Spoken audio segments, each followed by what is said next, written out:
En février 2015, au Hampton Court Palace, à Londres, la jeune Holly Hampshire, 12 ans, utilise son téléphone pour prendre une photo de sa cousine Brooke alors que celle-ci traverse les somptueux appartements royaux. Le jour suivant, en regardant ses clichés, elle constate que sa cousine n'était pas seule dans l'image. Une silhouette élancée, grise, à l'apparence d'une femme portant un long voile, semble suivre Brooke de près, alors que celle-ci déambule dans les couloirs. Dans la photo suivante, la figure fantomatique a disparu. Après avoir écarté la thèse du canular, le directeur de la Royal Photographic Society, Michael Pritchard, se tourne plutôt du côté de l'appareil lui-même. Il s'avère que les appareils numériques, comme celui du téléphone de la jeune Holly, utilisent un procédé de balayage qui met 1 seconde ou 2 pour composer une image. Quiconque aurait traversé l'objectif à ce moment précis aurait apparu comme une figure transparente à l'écran. Sans le savoir, la jeune femme venait d'être victime d'un phénomène vieux de plus de 100 ans, et le monstre, en vérité, était dans la machine. Bienvenue dans la chaleur du mois de juillet. Oh, que s'il fait chaud ici. Et est-ce qu'il fait chaud chez vous, Sabrina? Eh bien, chez nous, c'est la pluie torrentielle, alors tant mieux. Et je salue les pompiers des villages des environs parce que j'ai mon copain pompier qui est en train d'aller s'occuper d'une ligne électrique qui est tombée. Alors, on salue votre travail, messieurs, mesdames, lorsque vous êtes, et pompiers non-binaires, bien sûr, quand vous êtes dans le jus à cause de la pluie, au moins, ça donne un coup de main pour éteindre les incendies. Ah, la pluie, c'est à ce point dévastateur pour notre technologie, semble-t-il. Apparemment, oui. OK. Mais tu sais-tu quoi d'autre qui est dévastateur pour notre technologie? Oh, quel beau segue. Quoi donc? C'est dévastateur lorsque une nouvelle technologie sert à créer des canulars et ou des facsimilés et ou des expériences spéciales. De quoi qu'on parle aujourd'hui, Sabrina? On va parler en fait des monstres de la photographie.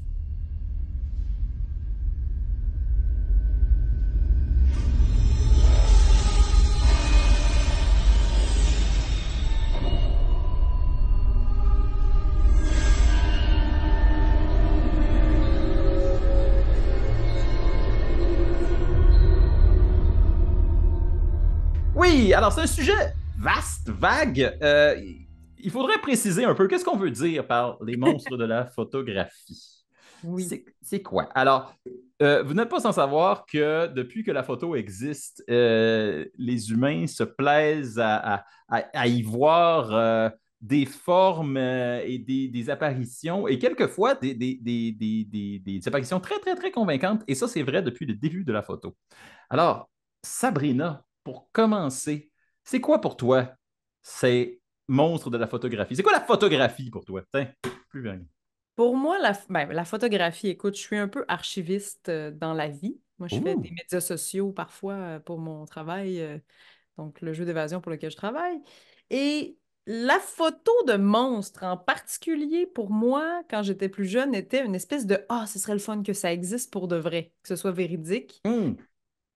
Donc, c'est un peu une porte d'entrée vers l'imaginaire, mais aussi vers l'espoir de voir quelque chose un jour dans la forêt ou de voir réellement des monstres, de se faire dire. Souvent, quand j'étais plus jeune, je lisais sur le sujet et on me disait, mettons, la photo est authentique, donc catégorisée comme vraie. Puis moi, je me disais, mon Dieu, ça y est, peut-être qu'il y a des monstres qui existent. Ce serait le fun, du moins. J'y pensais et j'aurais aimé que ça se passe. Mais bon, on va pouvoir en parler plus longuement. Et toi, Simon? Alors, je pense que j'en ai déjà parlé quelques fois à l'émission, mais moi, je suis un ex-chasseur de fantômes. Je suis un ex-amateur de tout ce qui s'appelle vidéo et photos à tendance surnaturelle, prise sur le vif de phénomènes insolites. C'est en partie pour ça que je me suis lancé dans ce projet-là, des monstres dans le placard avec toi. Euh, Moi, c'est sûr que il y a toujours l'aspect physique tangible, l'aspect qu'est-ce qui est perceptible, qu'est-ce qui est de la perception, puis qu'est-ce qui était là sur place, comme la fameuse vidéo qu'on a vue de Bigfoot, où si tu stabilises l'image, ça a vraiment juste l'air de quelqu'un qui marche dans un costume. Ça n'a pas de l'air du Mhm. tout d'un être surnaturel. Mais ça veut dire que l'importance de la caméra, l'importance de l'image, et qui plus est, en tant qu'ancien étudiant de cinéma, moi, ça me fascine à quel point l'œil à travers lequel on regarde est souvent le meilleur vecteur de nos expériences surnaturelles. Et c'est un autre de nos grands points communs d'avoir étudié en cinéma tous les deux. Hmm, Fun fact pour le public. fun fact. Et qu'est-ce que tu dirais qu'on commence, qu'on retourne tout d'abord aux origines? Mais bien sûr. Mais d'où ça vient, ça, les monstres de la photographie? D'où Ben, ça vient? c'est assez wild parce que quand j'ai regardé, j'ai essayé de trouver c'était quoi la première photo d'un monstre ou d'un fantôme qui avait été prise. Euh, on, il semblerait que cette photo-là soit plus vieille que la première photo d'un être humain. Ah, wow. Oui, parce que dès les premières expériences avec ce médium, on voyait souvent apparaître des formes insolites, des formes bizarres sur les plaques et on se disait, mais pourquoi? Qu'est-ce qui se passe? Et avant d'être capable de pogner quelqu'un, d'asseoir quelqu'un assez longtemps pour que cette personne puisse générer un portrait solide, eh bien, on a eu beaucoup, beaucoup d'expérimentations de formes qui apparaissent, de formes étranges et fluctuantes dans l'objectif. Et déjà là, dans les premiers balbutiements de la caméra, on avait déjà ces formes fantomatiques qui existaient. Donc, techniquement, les premières affaires qu'on a captées sur caméra, c'était des monstres. Euh, mais c'est pas, tu sais, je rigole à peine, mais il faut savoir que les temps d'exposition vraiment, vraiment longs des premiers appareils photo, des premières caméras, euh, favorisaient beaucoup ce genre de choses-là. Et ça s'est, en dans 10 ans, on parle des années 1850 environ, euh, j'ai dit 1939 tantôt, mais c'est 1839. Je m'excuse pour Oh, le début de la photo. Donc, dès les années 1850, on avait déjà installé quelques trucages et quelques détours face au processus de la caméra qui rendait la photographie fantomatique, ma foi, quasiment banal, quasiment facile. Tu en connais un brin là-dessus, par exemple, Sabrina. Je pense que ça, toi, c'est la double exposition, c'est quelque chose oui, sur lequel tu as recherché. tout à fait. La double exposition qui est une des grandes explications des apparitions fantomatiques.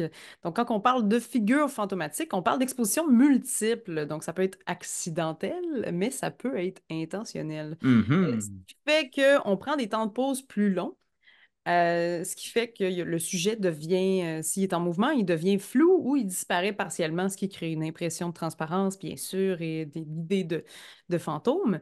Et c'est des trucs photographiques qui ont été utilisés, là, donc, qui ont été qualifiés à un moment de spiritisme, qu'on pourra en reparler. Oui, Euh, ben, je pense qu'on a une émission qui s'en vient d'ailleurs sur les séances et le spiritisme. Oui, donc le spiritisme qui est un peu de croire aux esprits, de vouloir connecter avec l'au-delà, chose qui était vraiment à l'époque, on y croyait beaucoup. Donc il y a eu tout un mouvement en fait là-dessus. Et Mhm. il y a cette espèce de mode de supercherie qui est apparue qui s'appelle la photo spirit. Donc les photos spirites qui est devenue très très populaire dans les années 1900 à cause de la montée du spiritisme justement.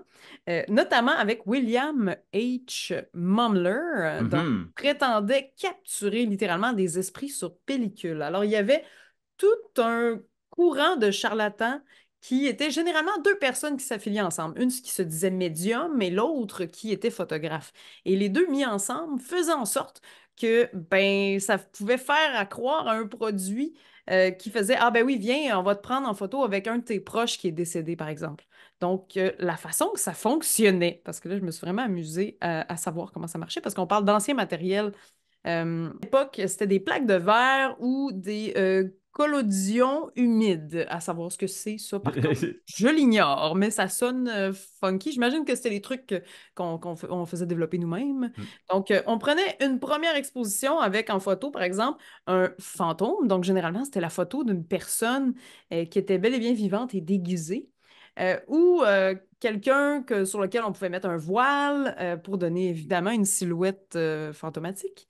Puis, sans changer la plaque, on la remettait dans la chambre noire, puis on faisait une deuxième photo Cette avec fois-ci en présence l'exposition de la personne qui voulait être de photographiée. la personne Ouais. exactement assise dans le studio qui était là pour avoir une photo avec un de ses proches. Et ça donnait des trucs Vraiment impressionnant. Fait que le fantôme était souvent plus pâle ou flou parce qu'il était exposé en premier ou pas assez exposé. Ce qui fait que l'image paraissait surnaturelle, bien sûr, pour l'époque. Et ça a créé tout un tollé justement, de charlatans qui faisaient accroire d'une expérience de spiritisme. Donc, plein de gens accouraient pour avoir un moment avec un être cher. Puis, il y a même eu des photos avec des célébrités, notamment le fantôme d'Abraham Lincoln. Ouais, il y a une photo qui existe de ça, c'est complètement fou. Donc, ça fait que sur la photo finale, ben, il y a quelqu'un en surimpression, donc presque translucide, puis ben, à côté d'une personne qui a l'air du commun des mortels. C'est complètement fou. Puis c'est arrivé assez vite. Le monde a compris assez rapidement comment faire ça. Oui. Puis c'est une technique. D'ailleurs, Oui. excuse-moi, ben, en fait, notre fameux photographe Mumler qui a fait tout un procès, il a été justement accusé de supercherie, de canular, mais étant donné que les procédés qu'il a utilisés étaient légitimes et légaux, ben, il n'y a pas eu vraiment de problème. Il a été acquitté. Et il y a même P.T. Barnum, donc le célèbre Oui. monsieur qui gérait le cirque de P.T. Barnum. On a un épisode Oui. sur les freak shows si ça vous tente. A témoigné contre Mumler. Il a même présenté une photo truquée de lui avec Abraham Lincoln qui a été faite par un autre photographe pour montrer que le processus était vraiment facile. Donc, c'était facile de créer des fausses photos. Voilà. Donc, c'est fou pareil. C'est fou, puis ça a été utilisé pour, pas juste pour photo, mais pour la scène. Mhm. Euh, je vais en reparler dans la section culture, là, mais c'est vraiment devenu une technique qui s'est mis qui s'est mis qu'on a utilisé pour faire des effets scéniques extrêmement captivants. Euh, il faut dire, bon, William Mumler William Mumler aux États-Unis puis William Hope en Angleterre, c'était deux charlatans qui avaient vraiment prétendu tous deux être des spirites, des photographes spirites professionnels. Puis tous deux ont été démentis, comme tu as dit, l'un en procès contre P.T. Barnum, entre autres. Mais il y a certaines personnes qui ont toujours refusé de croire que ces personnes-là étaient des faussaires. Mhm. Entre autres, Arthur Conan Doyle, Oui, l'auteur de Sherlock Holmes, on en a déjà parlé à l'émission, mais lui, c'était un convaincu du spiritisme. convaincu, convaincu. Il a même acheté certaines photos truquées. Parce qu'il n'y avait Hmm. pas seulement des photos de fantômes, hein. Il y a des photos, bien sûr, d'orbes notamment, donc qui étaient majoritairement des photos prises accidentellement de gouttes d'eau, de pollen, de particules poussiéreuses dans les airs, des choses comme ça. On pourra en reparler. Mais Oui, on aussi va en parler. des photos de fées. Et là, je reviens à ceux qui nous écoutent depuis le tout début, connaissent peut-être cette histoire, mais je vais y revenir parce que c'est un incontournable quand on parle de photos de monstres. Donc, si je vous parle les fées de Cottingley, justement, Arthur Conan Doyle aurait acheté les fameuses photos qui auraient été qui ont été jugées comme véridiques. Mais une photo véridique, c'est quoi, tu sais, dans le fond? C'est quand même fou. Donc, ça se passe en fait en 1917. C'est deux jeunes filles, une de 9 ans, une de 16 ans. Donc, Elsie Wright et Frances Griffith, ou France Griffith, je m'excuse, ça s'écrit avec un S. Donc, euh, Francis. Frances Hmm. Griffith, excusez-moi. Donc, on est en première guerre mondiale, en plein là-dedans. Ça brasse beaucoup, justement. D'ailleurs, les photos de spiritisme et de gens qui voulaient des photos avec les proches, c'était aussi à cause de la peur de la mort et Hmm. du décès des proches à la guerre, en passant. Donc, on est dans un petit village du Yorkshire en Angleterre. Et ces deux petites filles-là ont été hyper intelligentes parce qu'ils ont découpé dans un magazine des petites dans le fond, des petites photos de fées, donc des images de fées. Elles les ont fixées dans l'herbe proche d'un ruisseau avec des petites épingles et se sont prises en photo avec, puis par la suite sont allées dire à tout le monde qu'elles avaient rencontré le petit peuple, qu'elles avaient rencontré des fées et ça a fait un tollé. Ces images-là ont fait le tour du monde. Vous pouvez d'ailleurs les trouver très facilement sur Internet. Donc, elles ont emprunté un appareil photo de leur oncle. Elles ont produit deux photos, en fait, où ce qu'on les voit entourées de petites fées qui ont l'air de flotter dans les airs. Mais dans le fond, ça a juste été bien accroché, bien pensé. Puis, ces photos-là ont été vendues aux enchères et ont été achetées par, justement, Arthur Conan Doyle, donc, qui est un fervent spiritualiste qui, Dans le fond, lui, il voyait vraiment la preuve de l'existence du monde de l'invisible. Parce qu'évidemment, les fées, les fantômes, tout ça, c'est dans l'espèce on est dans les croyances, justement, du spiritisme de l'au-delà pour plusieurs. Alors, lui, il était convaincu que c'était vrai. Puis, il a même écrit un article dans The Strain Magazine. Puis, il a même écrit un livre sur The Coming of the Fairies dans 1922, qui défendait l'authenticité des photos des jeunes filles qui finalement, à 60 ans plus tard, en 1983, ont avoué que c'était une supercherie, puis qu'elles avaient découpé les dessins de filles, qu'elles avaient fixés avec des épingles, puis bref, qui ont fait du Photoshop avant leur temps. C'est ça, c'était pas fait in camera, c'était fait en effet réel. Il avait mis du décor. Oui. Ben, c'est vraiment incroyable ça, parce que on retrouve ça partout. Ce ne sont pas que les fantômes, comme tu dis, qui sont souvent pris sur le vif en croquis. On en a parlé aussi dans notre épisode sur Bigfoot et dans notre épisode sur les monstres de lac, parce que ce sont les deux autres sujets qui sont Mhm. extrêmement photographiés. Dès le début du 19e siècle, on photographie le monstre du Loch Ness, ou du moins quelque chose qui semble être le monstre du Loch Ness, qui dépasse de l'eau. Bien sûr, la photographie étant ce qu'elle est, il n'y a pas de perspective, il n'y a pas de profondeur. On ne peut pas dire si c'est loin, si c'est proche, ou si c'est juste gros ou petit. Oui. Et, Puis les et experts de Kodak, entre autres, des experts de photographie qui ont analysé des photographies de monstres comme ça, puis qui ont dit que les clichés ne semblaient pas truqués, sans nécessairement dire que les monstres existent. Quand même, ça ajoute au mythe, on va se le dire. ça amène aussi là, la question de mais qu'est-ce qu'ils regardent, ces fameux experts-là? C'est quoi leurs critères au juste? Euh, quand la phase esprit et spiritisme c'est comme tassé, ça a fait place à un autre engouement tout aussi populaire que les fantômes et les esprits, c'est les photos d'ovnis. Avec Christian Page, On on va y en a revenir. parlé. On en a parlé que depuis que la photo existe, tout s'est peaufiné, tout s'est affiné, sauf les photos d'ovnis. Celles-ci sont tout aussi floues et tout aussi insaisissables qu'au début, et c'est suspect à la base que déjà quand on est capable de filmer en ultra HD, à cette heure, on n'est pas capable de prendre un ovni, on n'est pas capable de filmer la carlingue d'un ovni. D'ailleurs, les vidéos souvent ressemblent, ben, les vidéos, je dirais, d'aujourd'hui, 2025, ça ressemble beaucoup à du deepfake. Je pense que c'est un outil très pertinent pour faire à croire aussi, notamment à l'espèce de panique des aliens de Miami, là. Le trois quarts des vidéos, on voit bien que c'est fait avec des effets d'ordinateur au travers que tout le monde peut faire maintenant à la maison. Ben oui, c'est ça. Puis maintenant qu'on a accès à de l'intelligence artificielle peut faire ça avec en criant ciseaux, et ça met un peu je dirais le clou dans tombe des monstres de la photographie. Fait qu'il faut qu'on en parle cette année, sinon on n'en parlera jamais. Euh, Ben, ça a été quand même, je tiens à dire que la vieille époque des photographies truquées, ça a été une espèce de point de carrefour giratoire là, de la religion versus l'incompris, l'inconnu, l'invisible et la science également. Alors, je pense qu'il y a quelque chose d'intéressant là-dedans, historiquement.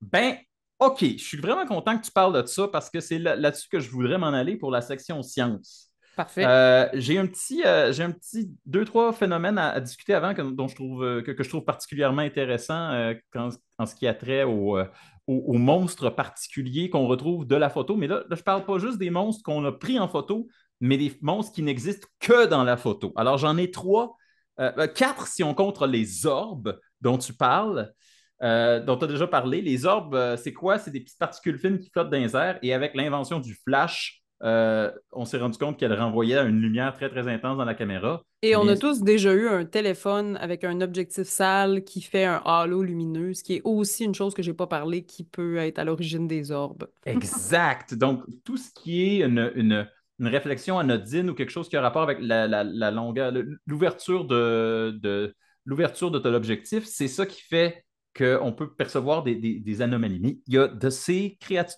phénomènes visuels-là, ces effets d'optique-là, qui maintenant ont des noms et sont considérés comme si ce n'est des créatures, du moins des phénomènes surnaturels.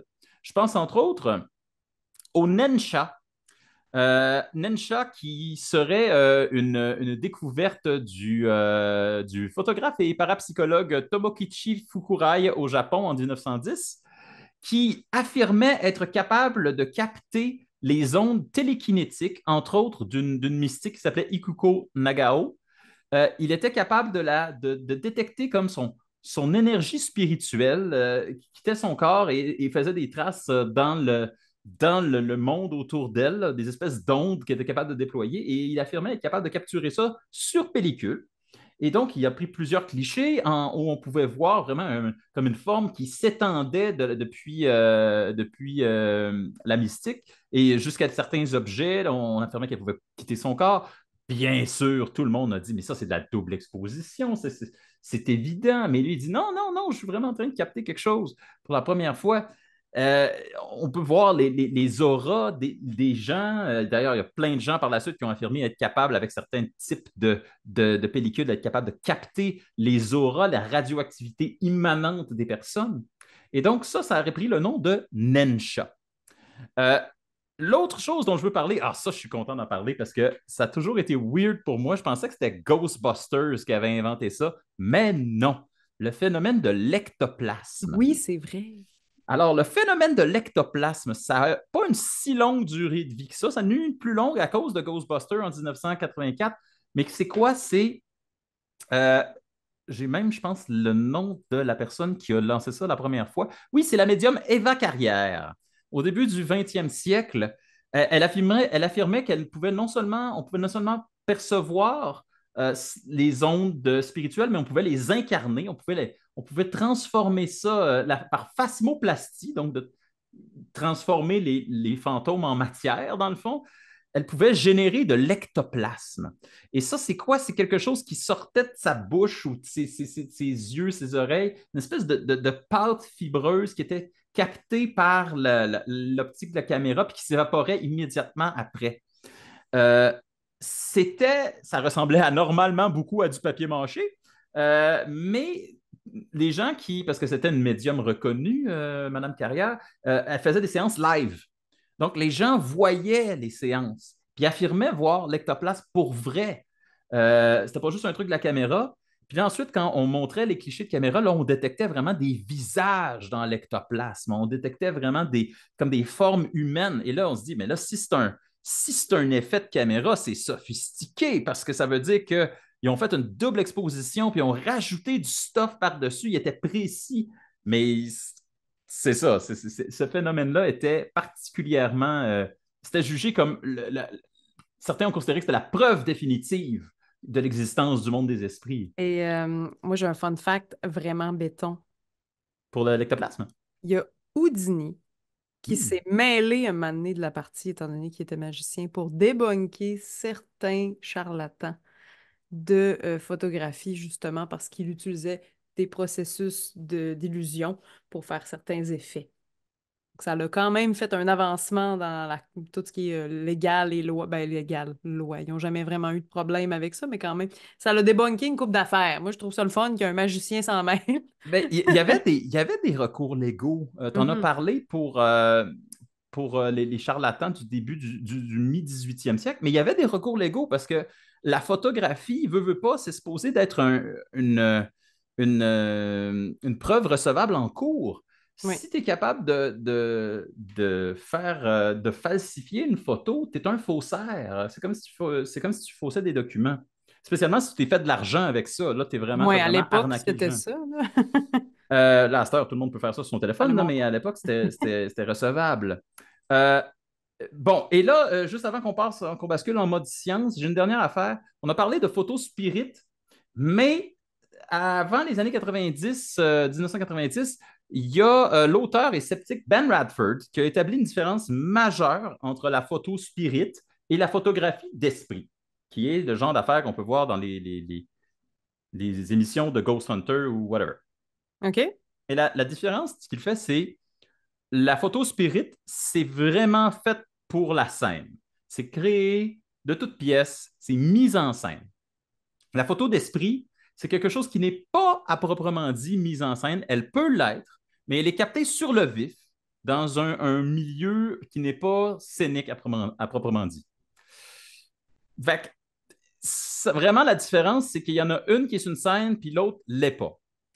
Et il utilise comme exemple les photos qui ont été prises dans la maison Mackenzie à Toronto en 1968, alors que c'est une maison qui est réputée hantée, et alors qu'une mystique, Susie Smith, une médium, avait fait venir deux autres collègues pour essayer de communiquer avec les esprits de la maison.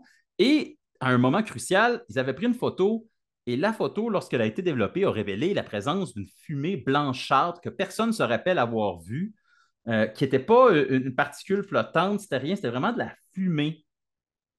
Puis on s'est demandé, mais qu'est-ce que c'est cette affaire-là? Puis ça a consterné tout le monde, tous les experts. Puis c'est une photo qui était très, très, très, très célèbre. Mais c'est seulement. Ah oui, puis il avait pris des photos aussi de ce qui a commencé à s'appeler par la suite. C'est devenu une créature qui s'appelle les rods, les bâtonnets, qui sont des espèces de longues formes qui se dessinent quelquefois dans les photos. Et c'est pas juste dans les photos, c'est dans les vidéos aussi. Vous pouvez en voir. Si jamais vous filmez dans des lieux présumés hantés, vous pouvez voir des espèces de petits êtres-là qui virevoltent puis c'est long, puis on dirait que ça flotte comme un poisson dans les airs.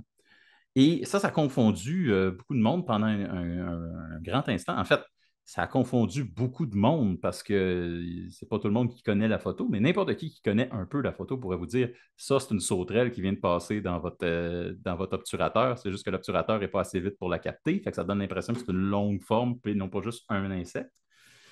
Même chose pour l'espèce de fumée blanche. C'est juste que la caméra était placée exactement au bon endroit pour que le flash reflète sur une couche humide du papier peint dans le fond, ce qui donnait l'impression qu'il y avait une espèce de buée, alors qu'en fait, c'était juste le papier peint qui reflétait. Donc, tout ça pour dire quoi? Tout ça pour dire, comme tu as dit tantôt, l'aspect nouveau de la caméra et de la photographie a vraiment contribué à essayer de saisir, particulièrement à cette époque-là, l'espèce de lien entre le monde réel et le surnaturel. On pensait qu'on était capable de saisir des traces concrètes du surnaturel en utilisant ces outils technologiques-là. Et c'est pas d'hier que ça date. Et c'est de ça qu'on va parler dans la section section science. On a déjà un peu commencé parce que Oui. la science, on en parle un peu depuis le début de l'émission. Un peu plus de quoi on n'a pas encore parlé. Ouais, c'est ça.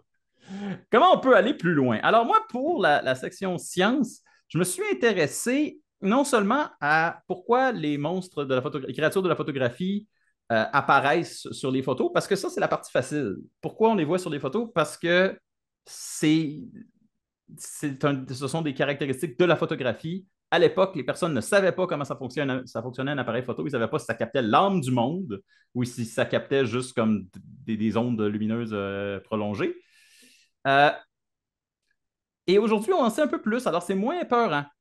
Mais euh, il faut dire que la photographie n'est pas la seule technologie nouvelle qui a suscité les craintes et même la terreur. L'imprimerie elle-même, depuis Gutenberg, lorsqu'elle a commencé, était vue comme une machine diabolique qui retirait aux écrits leur vertu humaine parce qu'elle rendait, dans le fond, le langage humain euh, fait seulement par l'inanimé, seulement par la machine. Ce qui est un peu ce qu'on entend aujourd'hui à propos de l'intelligence artificielle. Oui, ça me ramène à quelque part, hein. Ils disent que le passé, c'est quoi qu'ils disent? L'histoire ne se répète pas, mais elle rime. Elle rime, Oui. exact. Elle rime souvent. Et donc, même l'imprimerie a eu droit au traitement de c'est un outil du diable. Euh, la photographie a été très, très forte a eu très, très fort parce que c'était mal compris et en plus, c'était une image humaine. C'était l'image d'un humain parce qu'on photographiait des humains. Donc, ça score toujours très, très fort, mais il y a beaucoup d'autres choses qui sont associées à la qui sont associés au phénomène des monstres de la technologie. Tu as sans doute entendu parler du EVP, les EVP, les Electronic Voice Phenomenon. Oui, bien sûr, qui sont généralement des pareidolie, donc je crois. Attention, parce que pareidolie, c'est quand on voit un visage. Ça peut être auditif aussi. Donc, le Alors, pareidolie, ça englobe tout ce je, qu'on hallucine. je me permets d'aller plus vaste encore Vas-y, vas-y. et de te proposer l'apophénie. OK? L'apophénie, qui inclut la pareidolie, Ah, ben voilà. c'est notre tendance à voir des patterns dans ce qu'il n'y en a pas. À voir interpréter des éléments disparates comme faisant partie d'un ensemble cohérent. Par exemple, quand on va au casino et qu'on est convaincu que parce que telle affaire est arrivée, ben la prochaine, c'est la bonne, c'est celle-là que je vais gagner. Euh, et ça, la pareidolie en fait partie. On connecte des points ensemble, puis on voit un visage où on entend quelques fréquences et on se dit, oh mon Dieu, c'est une voix, j'entends la voix. Et à partir du moment où on est convaincu qu'on entend la voix, on l'entend plus. Comme les fameuses phrases dans les chansons qu'on fait. Ah, ça dit ça. Exemple, dans TNT, je pense, de AC/DC, ça, on entend Je m'en vais shaker la Denise. Ça fait beaucoup rire. Donc, excusez pour l'exemple ludique, mais j'imagine que d'entendre des phrases, des fois en français, dans une chanson en anglais, ça en fait Il partie. y avait une émission complète qui était basée sur ce principe-là. Il pognait un bout de chanson, puis il dit, écoute cette chanson-là, puis écoute la phrase, puis effectivement, tu entendais cette phrase-là. Ah ah. Mais je veux parler ici du white noise, pas juste le white noise, mais le phénomène des voix qu'on entend dans le bruit, les bruits ambiants. Ça, c'est répertorié. Et la radio, ça a catapulté ça parce que non seulement à la radio, on entend du bruit, du noise, mais en plus, on capte brièvement quelques stations de radio, ce qui fait que des fois, on peut littéralement entendre une voix qui parle, mais juste quelques mots, puis elle disparaît. C'est assez pour susciter l'imagination. Même chose, si on veut parler de pareidolie, moi, je me rappelle très bien quand j'étais jeune, dans les années 90, il y avait eu un moment de panique planétaire quand ils avaient braqué le plus puissant télescope à l'époque sur la planète Mars et ils avaient découvert très clairement un visage humain sculpté sur les plaines de Sidonia sur Mars. Euh, C'était comme la révélation, oh mon Dieu, les martiens existent et ils nous ressemblent ou ils nous ont vus. Alors que dans les faits, si on enlève l'ombre de cette photo-là, c'est juste une chunk de montagne qui n'a rien à voir avec un visage humain. C'est Hmm. juste que nous, on l'a interprété comme ça. Donc, comment ça se fait qu'on n'arrête pas de voir des monstres quand il y a une nouvelle technologie? Eh bien, je suis tombé pour faire une histoire courte sur un petit essai que je vais souvent ramener dans d'autres émissions parce que, ma foi, c'est pas piqué des verres, ce petit essai-là, qui s'appelle Sept thèses sur les monstres de Jeffrey Jerome Cohen, qui dit pourquoi, dans le fond, on a besoin des monstres dans la vie. Pourquoi ils apparaissent dans notre quotidien? J'ai trouvé ça que c'était excellent. Je suis désolé qu'on découvre ça rendu à cette saison aussi de notre émission. Ouais, non, je crois que ça entrecoupe des choses qu'on a déjà discutées, mais c'est normal. Moi, je suis prête à entendre ça. Alors, je ne veux pas utiliser toutes les sept thèses parce que ça déborde un peu du sujet d'aujourd'hui, mais je vais prendre les trois premières qui, je pense, sont particulièrement révélatrices de pourquoi les nouvelles technologies, que ce soit la photographie à l'époque, la radio, aujourd'hui l'intelligence artificielle, a tendance à créer ses propres peurs, ses propres monstres. La première thèse, c'est le monstre existe dans un corps culturel. Ça, c'est exactement ce que tu as dit tantôt. C'était le fait que la photographie arrive dans la période où on commençait à vouloir faire le lien entre le surnaturel et le scientifique. C'est ça qui a généré le plus d'histoires autour des fantômes, autour des histoires de monstres photographiques, parce qu'on ne savait pas exactement ça faisait quoi, la Oui, photographie. ça fait beaucoup de sens parce qu'au final, la photographie à l'époque, j'ose imaginer que c'était un peu une preuve du réel, Mhm. chez dans le temps. Donc, d'aller mettre quelque chose qu'on peut pas expliquer dedans, c'est terrifiant. Puis c'est ça, et comme ça s'inscrivait dans un contexte où les gens voulaient croire aux esprits, c'est ça qu'on voyait. Même chose, par la suite, c'est devenu des ovnis. Par la suite, c'est devenu des êtres extradimensionnels. Moi, je me rappelle que les Rods, j'avais une émission qui passait à la TV où on expliquait que c'était des formes, des êtres extradimensionnels venus nous visiter. Si bol. Puis peut-être qu'aujourd'hui, ce serait vu comme une preuve qu'on vit dans une simulation. Je ne sais pas. On voit la chose qu'on comprend.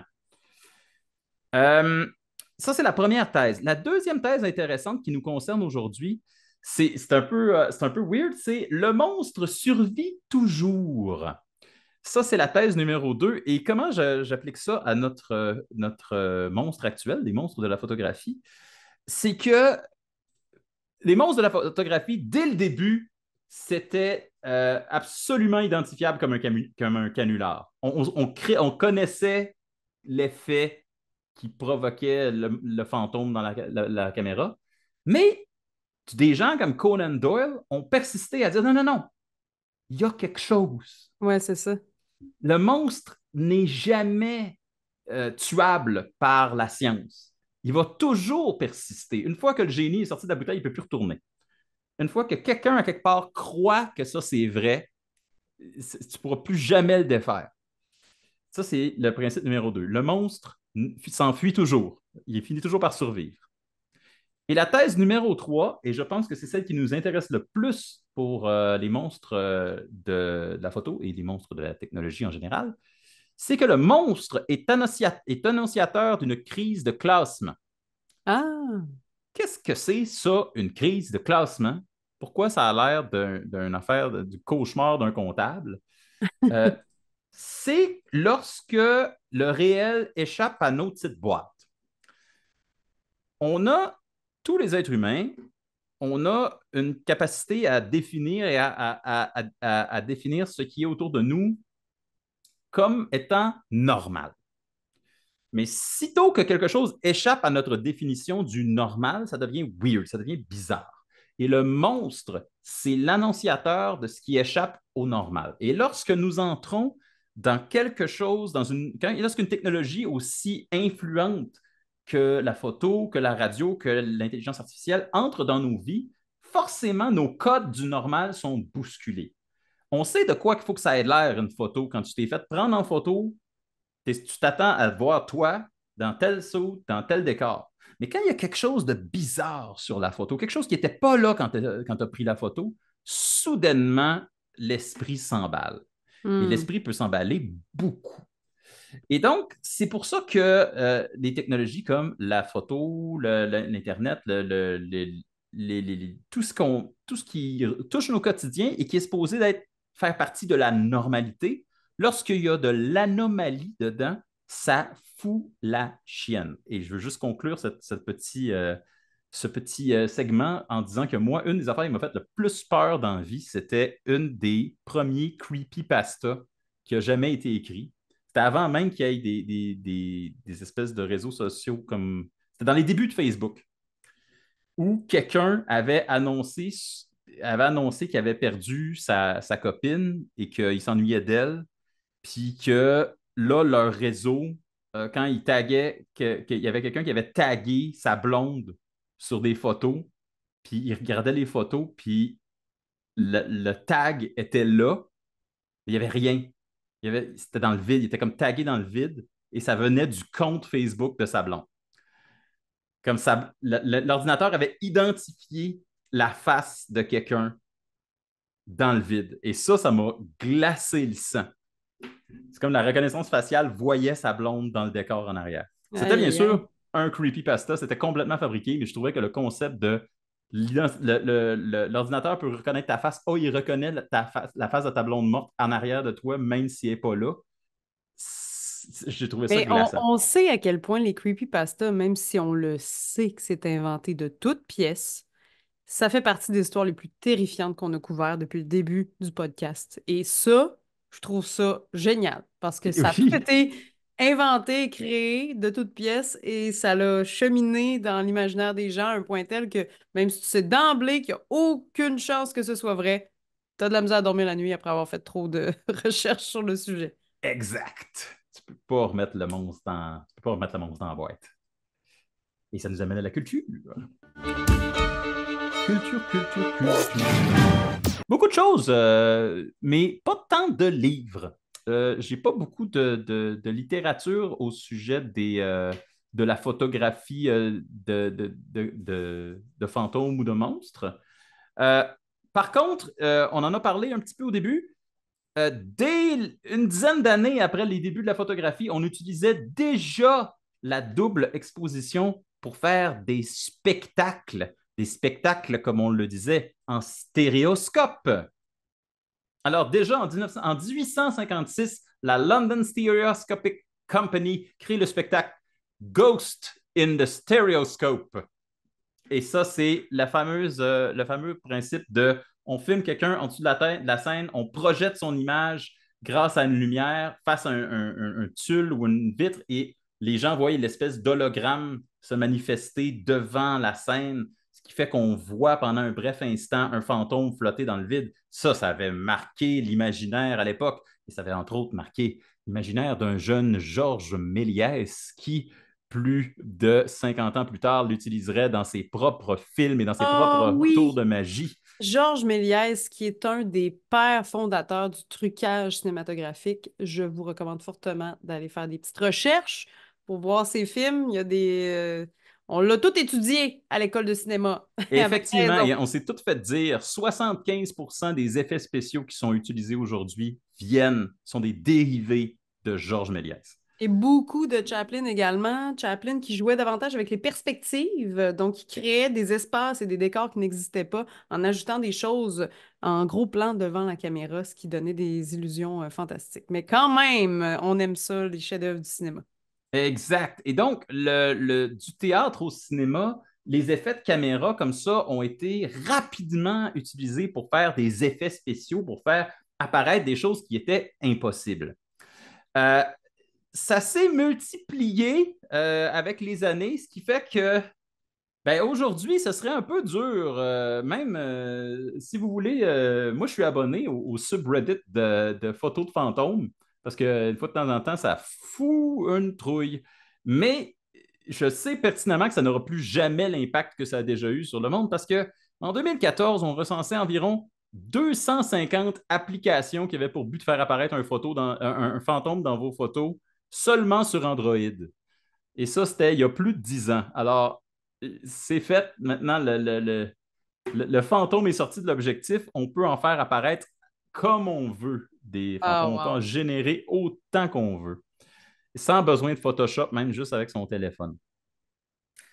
Ça n'empêche pas quand même les films et autres histoires de se préoccuper grandement de qu'est-ce qui arrive lorsque les fantômes envahissent nos objectifs. Oui, il y a une série excellente qui est justement, j'ai juste le nom du jeu de société en tête, c'est pas ça du tout. House of the Hill. House on the Hill, ouais. Le Hunting Hill House, Haunting of excusez, Hill House, ouais. j'avais un jeu de société en tête qui avait un nom similaire. Alors, Oui. Hunting Hill House, ce qui est très intéressant, c'est que quand vous regardez cette série-là, il y a des dizaines de backgrounds terrifiants de fantômes cachés dans tous les décors de la série et vous pouvez vous amuser à les trouver. Et c'est vraiment le fun et effrayant à faire. Alors, je vous recommande cette série-là, ça c'est sûr, au passage. Mais Regardez-la une première fois pour l'histoire, puis la deuxième, ensuite revenez pour voir tout ce qui était en background que vous avez c'est manqué. fou, complètement fou. On les voit pas du tout la première fois qu'on écoute la série, puis après, on peut réécouter au complet et voir plein de choses qu'on n'aurait peut-être pas voulu voir avant de se coucher. Une de mes séries préférées de tous les temps, Oui, d'ailleurs. c'est vraiment bon. Haunting on Hill House de Mike Flanagan. Vraiment bon. Euh, Il y a d'autres séries. Il y a des films comme Smile for the Dead, qui est un documentaire réalisé cette année, qui parle justement de William Mumler et de son importance en tant que personne qui donnait de l'espoir aux gens alors que la guerre sévissait en Europe. Comme tu as dit au début, l'importance de la photographie, de voir des esprits en photographie, c'était vraiment important pour les gens qui avaient des proches disparus et particulièrement en période de guerre. Euh, j'ai également quelques films d'horreur, Spirits, il y a une famille qui va frapper une jeune fille dans la route de campagne au Japon et qui vont venir chez eux, vont se rendre compte qu'il y a le fantôme de cette fille-là et sur toutes leurs photos. La série Shutter, où on va découvrir que il y a certaines appareils qui sont capables de capter les esprits, puis qu'on peut les voir et que c'est la seule façon de pouvoir les identifier correctement, c'est à travers une caméra. On a aussi, tant qu'à être dans les fantômes de la technologie, le film un peu poche, mais quand même un peu cool, Pulse, dans lequel les fantômes essayent de revenir dans le monde à travers l'Internet. On a la série japonaise Photo Ghost Club, Ah oui. où c'est bien entendu un club dans une école au Japon qui essaie de prendre des photos de Ah, fantômes. Parce que, bien sûr. j'aime et je déteste ces jeux-là à la fois. C'est fou.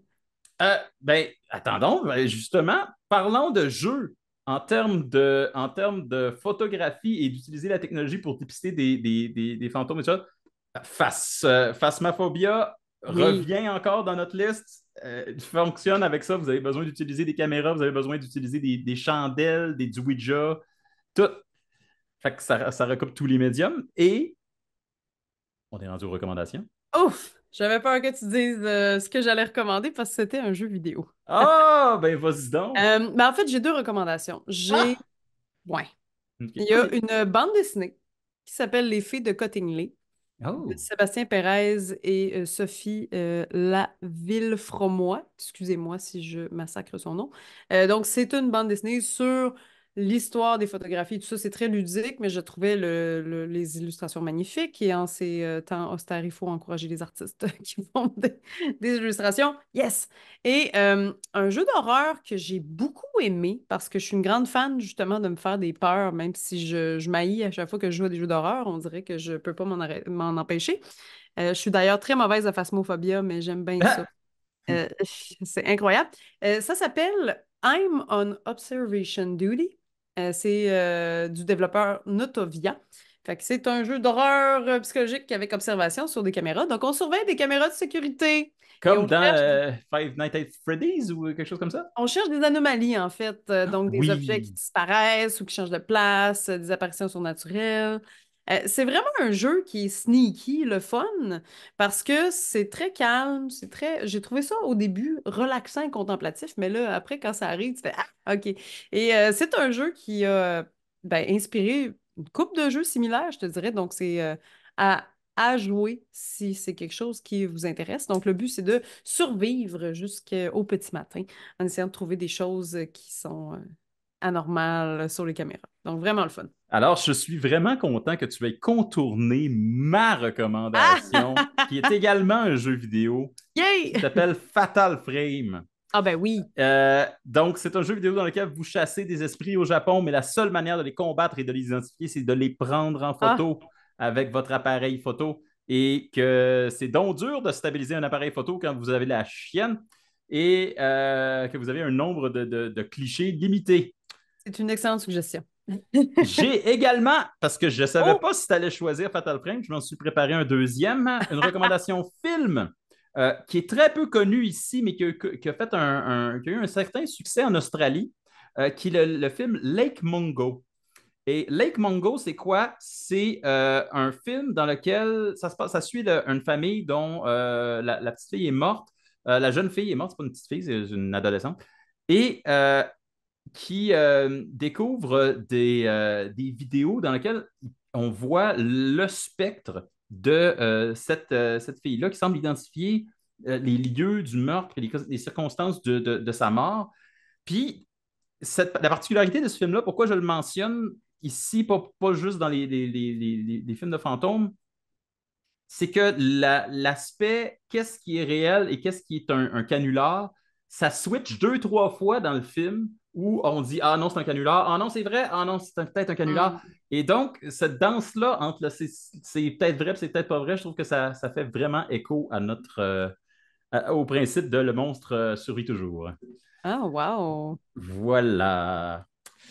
Merci beaucoup tout le monde. Alors, on a commencé déjà au mois de juin. On poursuit ce mois-ci à vous mettre à toutes les deuxièmes demi-lunes. On vous met un de nos anciens. Je parle pour les gens qui nous suivent sur Spotify.